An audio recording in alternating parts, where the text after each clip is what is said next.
18મા અધ્યાયની અંદર કશ્યપ અને ઋષિની પત્નીઓ દિતિ અને અદિતિના વંશની કથા છે. 49 મરુદગણોની ઉત્પત્તિની કથા આવે છે. પોતાના પુત્રો હિરણ્યાક્ષ અને હિરણ્યકશ્યપના વધનો બદલો લેવા ઈચ્છતી દિતિ સેવા દ્વારા પતિને રાજી કરે છે અને એના પાસેથી ઇન્દ્રને મારે એવા પુત્રનું વરદાન માંગે છે. કશ્યપ મુનિ એને 1 વર્ષ સુધી કરાતા પુંસવન વૃતની વિધિ કહે છે. ઇન્દ્ર કપટ વેશ લઈ અને દિતિની સેવા કરે છે. વ્રતની અંદર ત્રુટિ આવતા ઇન્દ્રના વજ્ર દ્વારા એના ગર્ભના 49 ટુકડા થાય છે. આ રીતે મરુદગણોની ઉત્પત્તિ થાય છે. આ બધી કથાના પ્રસંગો છે ને એ આ અધ્યાયની અંદર વર્ણન કરવામાં આવ્યું છે. આ અધ્યાય છે એ 78 શ્લોકો છે. આ અધ્યાયની અંદર દિતિ અને અદિતિના વંશનું વર્ણનની શરૂઆત કરતા શુકજી કહે છે, શુકોવાચ પ્રશ્નિસ્તુ પત્નીમ સવિતો સાવિત્રી વ્યાહુતિત્રયીમ અગ્નિહોત્રમ પશુ સોમમ ચાતુર્માસ્ય મહામખાન સિદ્ધિ ભર્ગસ્ય ભાર્યાંગ મહિમાનમ વિભુ પ્રભુ આશિષમ વરારોહા કન્યા પ્રાસુત સુવ્રતામ.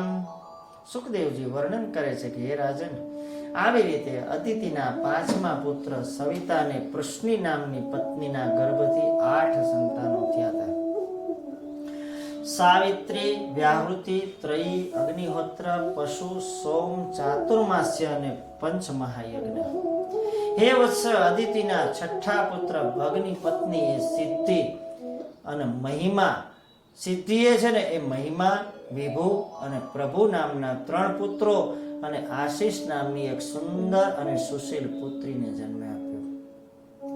અદિતિના 7મા પુત્ર છે એ ધાતુની કુહુ, સિનિવાલી, રાકા અને અનુમતિ એ નામની 4 પત્નીઓ ક્રમશઃ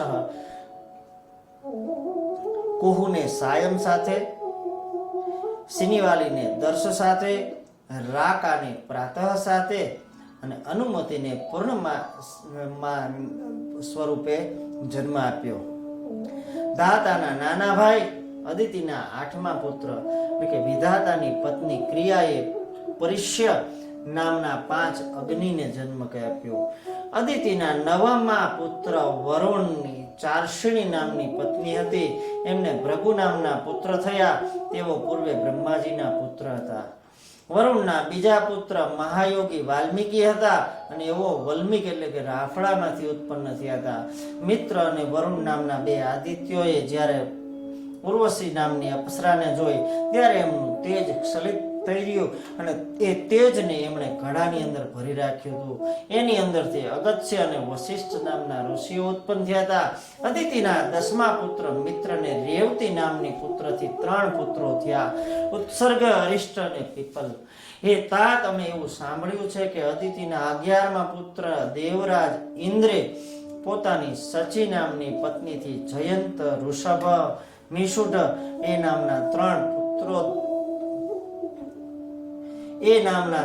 પુત્રો થયા હતા અને પોતાના સંકલ્પથી વામન રૂપે થયેલા ભગવાન ઉરુક્રમ કે એમણે 3 પગલાની અંદર ત્રિલોકીને માપી લીધી હતી અને તેથી એમને ત્રિવિક્રમ પણ કહેવાય છે. ઉરુક્રમ નામના 12મા આદિત્યને કીર્તિ નામની પત્નીથી બહુચ્છલોક નામનો પુત્ર થયો હતો અને એને સૈભગ વગેરે અનેક પુત્રો હતા.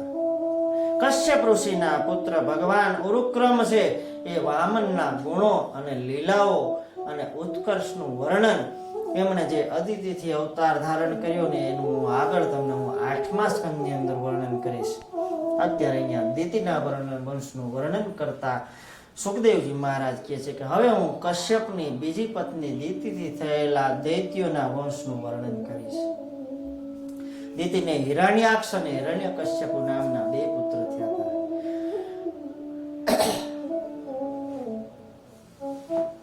આ વંશની અંદર શ્રીમાન પ્રહલાદજી અને બલિનો જન્મ થયો હતો. આ બંને દૈત્યો અને દાનવો સદા વંદન કરતા હતા. એમની કથામાં મેં તમને 3જા સ્કંદની અંદર સંભળાવી છે. જંબ નામના દાનવે પોતાની પત્ની કયાધુને હિરણ્યકશ્યપુ સાથે પરણાવી હતી. કયાધુને 4 પુત્રો હતા. ચારેયના નામ હતા સંહલાદ, અનુલાદ, હલાદ અને પ્રહલાદ. એને સિંહિકા નામની એક બહેન પણ હતી અને એ સિંહિકા પોતાના પતિ વિપ્રચિતિ થકી રાહુ નામનો પુત્ર થયો. આ એ જ રાહુ હતો કે જેનું મસ્તક અમૃતપાન પ્રસંગે મોહિનીધારી ભગવાન શ્રી કૃષ્ણે ચક્રથી છેદી નાખ્યું હતું. ભગવાન શ્રી હરિએ ચક્રથી છેદ્યું હતું. સંહલાદ અને કૃતિ નામની પત્નીથી પંચજન નામનો પુત્ર થયો. હલાદની પત્ની ધમનીએ વાતાપી અને યુગલ નામના 2 પુત્રો ઉત્પન્ન કર્યા. એકવાર એ બંને ભાઈઓ અગસ્ત્ય ઋષિને જમવા બોલાવ્યા. એ વખતે ઇલ્લવે વાતાપીને ઘેટાનું રૂપ આપી અને એને રાંધી અને ઋષિને અજાણ્યે ખવડાવી દીધું. પરંતુ મહાપ્રભાવશાળી અગસ્ત્ય એને પચાવી ગયા. અનુહલાદની પત્ની સૌમ્યાને બાષ્કલ અને મહિષ નામના 2 પુત્રો હતા. પ્રહલાદના પુત્ર વિરોચન થયા અને વિરોચનની પત્ની દેવીના ગર્ભથી બલિનો જન્મ થયો. બલિને અસના નામની પત્નીથી બાણ વગેરે 100 પુત્ર થયા. એ બલિ રાજાનો પ્રભાવ ઘણો પ્રશંસનીય છે. હવે હું તમને 8મા સ્કંદની અંદર આગળ હું એ વાત કરીશ તમને. બાણાસુર ભગવાન શિવજીની આરાધના કરતા કરતા એમના ગણોનો અધ્યક્ષ બન્યો હતો. આજે પણ ભગવાન શિવ છે ને એ નગરની અંદર રક્ષક બની અને એની પાસે રહે છે. દીતીને મરુત નામના બીજા 49 પુત્રો હતા અને એ બધા નિસંતાન હતા. દેવરાજ ઇન્દ્રે એ બધાને પોતાની સમાન દેવો બનાવી દીધા હતા. રાજા પરીક્ષિત પૂછે છે કે હે દેવ, મરુતો તો ઇન્દ્રનું એવું શું અહિત કર્યું હતું એને કારણે એવો પોતાના સ્વાભાવિક અસુર ભાવનો ત્યાગ કરી શક્યા અને દેવરાજ ઇન્દ્રે એની સમાન દેવત્વ આપી દીધું?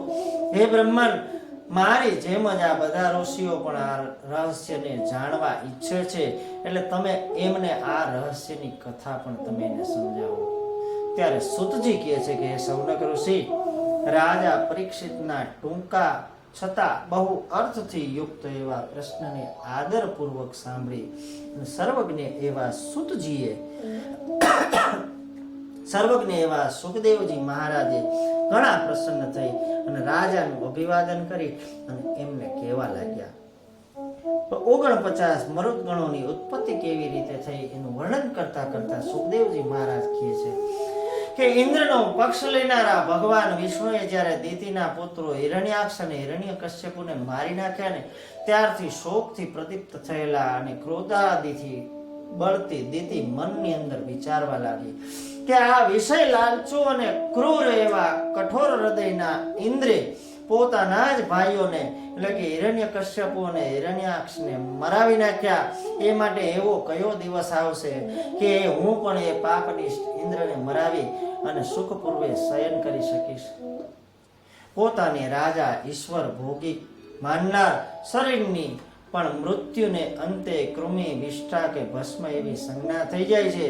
આવા શરીરના સુખને માટે જે બીજા પ્રાણીઓનો દ્રોહ કરે એ પોતાનું હિત કરનારનું પરમાર્થ જ્ઞાન જ નથી. કારણ કે બીજા પ્રાણીઓનો દ્રોહ કરનાર છે ને એ નરકની અંદર જાય છે. એનાથી પોતાના દેહને આત્મા ને નિત્ય માનનારો અને ઉચ્છૃંખલ બનેલા ઇન્દ્રના ઘમંડનો નાશ કરે એવો પુત્ર મને જે ઉપાયથી પ્રાપ્ત થાય ને એ ઉપાય હું કરીશ. આવા પ્રકારની મનમાં ઈચ્છા રાખી અને દીતિ છે ને નિરંતર સેવા શુશ્રૂષા દ્વારા ગાઢ અનુરાગ દ્વારા ઘણી નમ્રતા દ્વારા પોતાની ઇન્દ્રિયોનું દમન કરી અને પોતાના પતિ કશ્યપને પ્રસન્ન કરવા લાગી. સુખદેવજી આગળ કહે છે કે હે રાજા, પોતાના પતિની અંદર હૃદયના અભિપ્રાયને જાણતી દીતિએ અત્યંત પ્રેમથી અને મધુર વાણીથી સુંદર હાસ્યથી એના નેત્રોના મનોહર કટાક્ષથી મનને અંદર વશ કરી લીધો. કશ્યપ ઋષિ વિદ્વાન હતા અને ચતુર દીતિની સેવાથી મોહિત થઈ ગયા. એને વિવશ થઈ અને દીતિને કહી દીધું કે તું તારા મનોરથને પૂર્ણ કરીશ. સ્ત્રીવશ થયેલો પુરુષ છે એ એના કહ્યા પ્રમાણે કરે, એની અંદર કઈ આશ્ચર્ય નથી. સૃષ્ટિના આરંભની અંદર જ્યારે બ્રહ્માજીએ પણ બધા જ પ્રાણીઓને પરસ્પર સ્નેહ રહિત જોયા ને, ત્યારે એમની અંદર પણ સ્નેહની વૃદ્ધિ કરવા માટે એમણે અડધા દેહની અંદરથી સ્ત્રીની ઉત્પત્તિ કરી અને સ્ત્રીઓને એ પુરુષની બુદ્ધિને હરી લે છે. આ રીતે દિતિએ કરેલી સેવાથી અત્યંત પ્રસન્ન થયેલા કશ્યપ મહર્ષિએ ઘણી એની પ્રશંસા કરી અને ખૂબ સુંદર હાસ્ય સાથે દિતિને કહેવા લાગ્યા. કશ્યપ ઋષિ કહે છે, હે સુંદરાગી, નિંદા રહિત હું તમારા ઉપર પ્રસન્ન થયો છું, એટલે તમે મારી પાસેથી અભિષ્ટ વરદાન માંગો. પતિના પ્રસન્ન થતા પત્ની માટે આલોક અને પરલોકની અંદર એવી કઈ વસ્તુ છે કે જે પ્રાપ્ત થવી દુર્લભ હોય? પતિએ એ જ સ્ત્રીનું પરમ દૈવત માનેલું છે. લક્ષ્મીપતિ વાસુદેવ ભગવાન બધા જ પ્રાણીઓના માનસપતિ છે, પણ બાહ્ય નથી. વિવિધ નામ અને રૂપના ભેદથી ઇન્દ્ર વગેરે અનેક દેવો બ્રાહ્મણના રૂપમાં રહેલા એ વાસુદેવ ભગવાનની લોકો આરાધના કરે છે, અને સ્ત્રીઓ પતિ સ્વરૂપે રહેલા એ ભગવાનને સેવે છે. એટલે હે સુમધ્યમાં, પોતાનું કલ્યાણ ઈચ્છતી પતિવ્રતા નારીઓ અનન્ય ભાવે ઈશ્વરાત્મક એવા પોતાના પતિની પૂજા કરે છે, અર્થાત પતિ દ્વારા એ પરમાત્માની આરાધના કરે છે. હે કલ્યાણી, તમે એવા અનન્ય ભાવથી અને ભક્તિ ભાવથી મારી સેવા કરી છે ને, એટલે હું તમારી એવી બધી જ મનોકામના છે ને પૂર્ણ કરીશ, કે જે અસત્યો માટે પણ દુર્લભ છે. દિતિએ કહ્યું, હે બ્રહ્મણ, તમે મને વરદાન આપવાની ઈચ્છતા હોય ને તો મને એવો પુત્ર આપો કે જે ઇન્દ્રને મારી શકે, કારણ કે ઇન્દ્રે છે ને વિષ્ણુ દ્વારા મારા 2 પુત્રોને મરાવી અને મને પુત્ર વગરની કરી છે. દિતિના આવા વચનો સાંભળીને કશ્યપ મુનિનું હૃદય છે ને ખિન્ન થઈ ગયું અને એ મનની અંદર પરિતાપ કરવા લાગ્યા. અરે રે, ખરેખર ખેદની વાત છે. આજે હું મારી આગળ એટલે કે પુત્ર હત્યાના મોટા અધર્મનો પ્રસંગ ઉપસ્થિત થયો છે. અરે, ઇન્દ્રિયોના વિષય ભોગની અંદર હું આસક્ત થયો અને આજે મેં ભગવાનની સ્ત્રી રૂપી માયાએ મારા ચિત્તને પોતાના વશમાં કરી લીધી છે. હું સ્ત્રીને આધીન થયેલો છું. હું ચોક્કસ નરકમાં પડીશ. આમાં દિતિનો કઈ દોષ નથી, કારણ કે એણે તો આ પોતાના કપટરૂપી સ્ત્રી ભાવનું જ અનુસરણ કર્યું છે. આમાં ધિક્કારને પાત્ર તો હું જ છું, કારણ કે હું મારી ઇન્દ્રિયોને વશમાં રાખી શક્યો નથી, મારા સાચા સ્વાર્થને જાણી શક્યો નથી. સ્ત્રીઓનું મુખ તો શરદ ઋતુના ખીલેલા કમળ જેવું હોય છે, એમની વાણી પણ સાંભળવામાં અમૃત જેવી મીઠી હોય છે, પરંતુ એમનું હૃદય છે ને એ તો છરાની ધાર જેવું તીક્ષ્ણ હોય છે. આવી સ્ત્રીઓના મનને અભિપ્રાયને કોણ જાણી શકે? કેવળ પોતાનો સ્વાર્થ સાધવા ઈચ્છતી સ્ત્રીઓ છે ને એ ખરેખર કોઈને પ્રેમ કરતી જ નથી. પોતાના સ્વાર્થને સિદ્ધ કરવા પોતાના પતિ, પુત્ર, ભાઈને પણ મારી નાખે છે કે મરાવી નાખે છે. પરંતુ હું એને ઈચ્છિત વરદાન આપવાની પ્રતિજ્ઞા કરી ચૂક્યો છું, તો મારું વચન મિથ્યા ન જવું જોઈએ. એમ જ ઇન્દ્ર પણ વધ કરવાને યોગ્ય નથી. આ બંને વાત સિદ્ધ થાય એવો કોઈ ઉપાય કરો. હે પરીક્ષિત, ઐશ્વર્ય સંપન્ન કશ્યપ ઋષિએ આ પ્રમાણે વિચાર કરી અને મનોમન પોતાની નિંદા અને પછી જરાક રોષ કરી અને દિતિને કહ્યું. કશ્યપ ઋષિએ હવે એને પુંસવન વ્રતનું વર્ણન કરતા કે જે પુંસવન વ્રતનો વિધિ કેવી રીતે થાય. હે કલ્યાણી, તમે જો મારા કહેલા આ વ્રતનું તમે આ વ્રતનું 1 વર્ષ સુધી પાલન કરશો તો તમને ઇન્દ્રને મારનાર પુત્ર થશે. પણ વ્રતની અંદર જો કોઈ ત્રુટિ આવશે ને તો એ ઇન્દ્રનો ભાઈ થઈને ઉભો રહેશે. દિતિએ કહ્યું કે હે બ્રહ્મન, હું એ વાતનું ચોક્કસ ધ્યાન રાખીશ. તમે મને કહો કે આ વ્રત દરમિયાન મારે કયા કયા કાર્યો કરવા જોઈએ અને કયા કયા કાર્યોનો ત્યાગ કરવો જોઈએ, જેનાથી વ્રતનો નાશ ન થાય.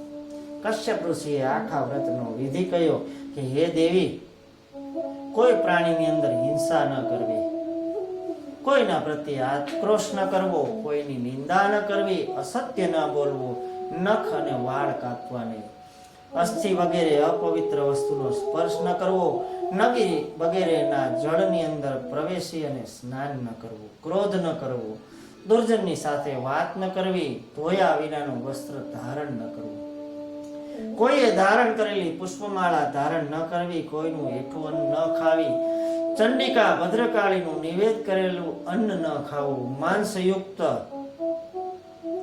અન્ન ન ખાવું, શુદ્રે લાવેલું અન્ન ન ખાવું, રજસ્વાલા સ્ત્રીએ જોયેલું અન્ન પણ ન ખાવું, હાથની અંજલિમાં પાણી ન પીવું, ભોજન કર્યા પછી એઠા મોઢે ઘરની બહાર ન જવું, સ્નાન કર્યા વિના ઘરની બહાર ન જવું, સંધ્યા સમયે ઘરની બહાર ન જવું, ખુલ્લા કેસ રાખીને બહાર ન જવું, અલંકાર ધારણ કર્યા વિના બહાર ન જવું, પાણીનો સંયમ કર્યા વિના બહાર ન જવું, ઉત્તરીય વસ્ત્ર ધારણ કર્યા વિના ઘરની બહાર ન જવું, પગ ધોયા વગર શયન ન કરવું, અપવિત્ર અવસ્થાની અંદર શયન ન કરવું, ભીના પગલે શયન ન કરવું, ઉત્તર દિશામાં માથું રાખીને શયન ન કરવું, પશ્ચિમ દિશામાં માથું રાખીને શયન ન કરવું, અને બીજાની સાથે ન શયન કરવું, નગ્નપણે પણ શયન ન કરવું, અને બંને સંધ્યાના સમયે પણ શયન ન કરવું.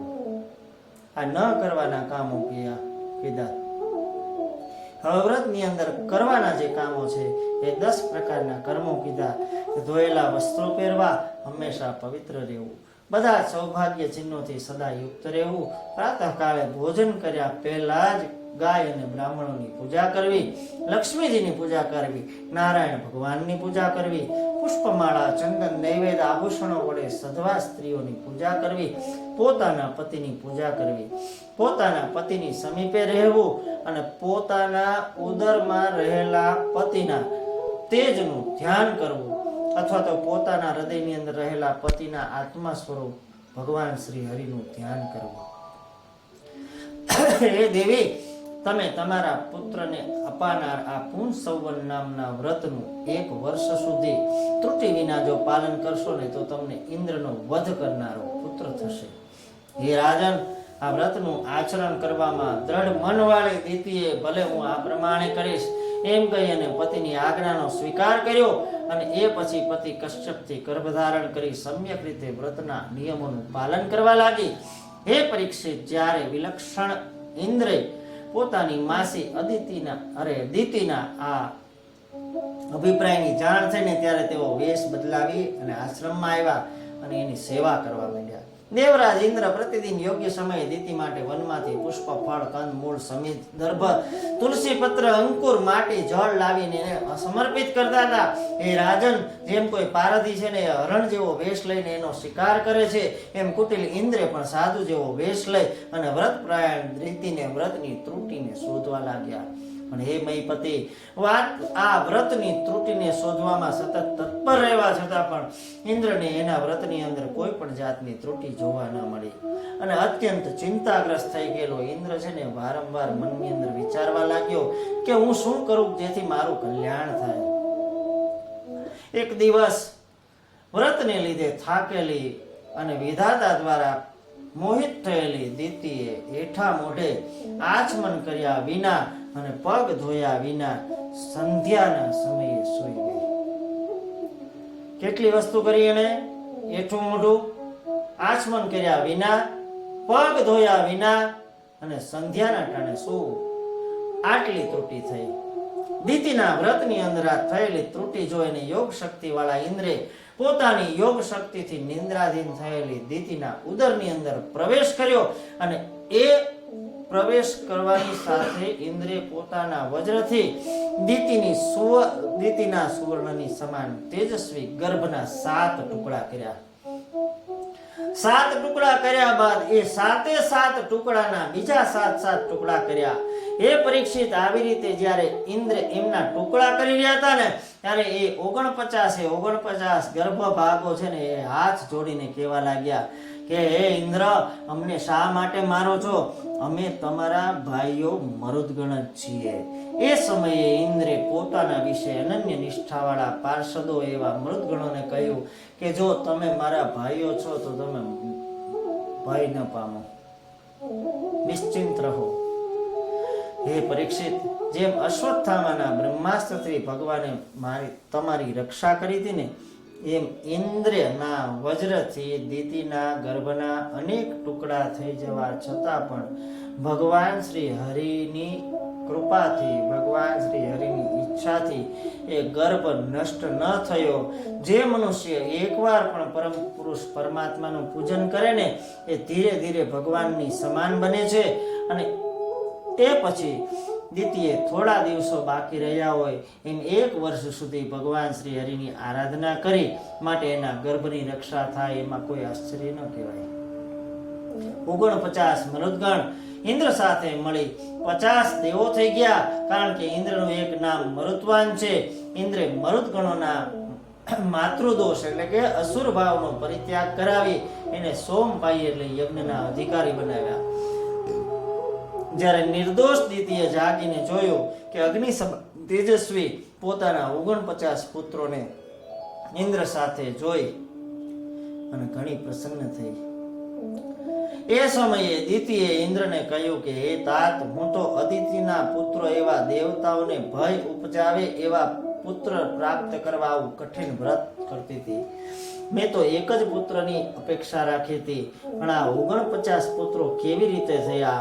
હે પુત્ર ઇન્દ્ર, તું આ વાત જાણતો હોય ને તો તું ખોટું ના બોલતો. ત્યારે ઇન્દ્રે કહ્યું કે હે માતા, તમારો વ્રત કરવાનો જે અભિપ્રાય છે ને એનો હું જાણી ગયો હતો.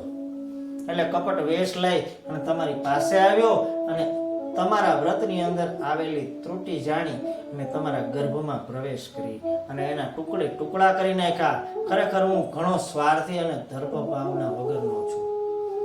પહેલા તો મેં ગર્ભના 7 ટુકડા કર્યા અને પછી 7 ટુકડાના 7 બાળકો થઈ ગયા. પછી એને મેં 7 ટુકડા કરીને એના પાછા 7 કર્યા, તો પણ એ મર્યા નહીં. આવું મોટું આશ્ચર્ય જોઈ અને મેં નિશ્ચય કર્યો કે પરમ પુરુષ પરમાત્મા છે ને, એની આરાધનાના ફળ સ્વરૂપે જ આવી સિદ્ધિ પ્રાપ્ત થતી હોય છે.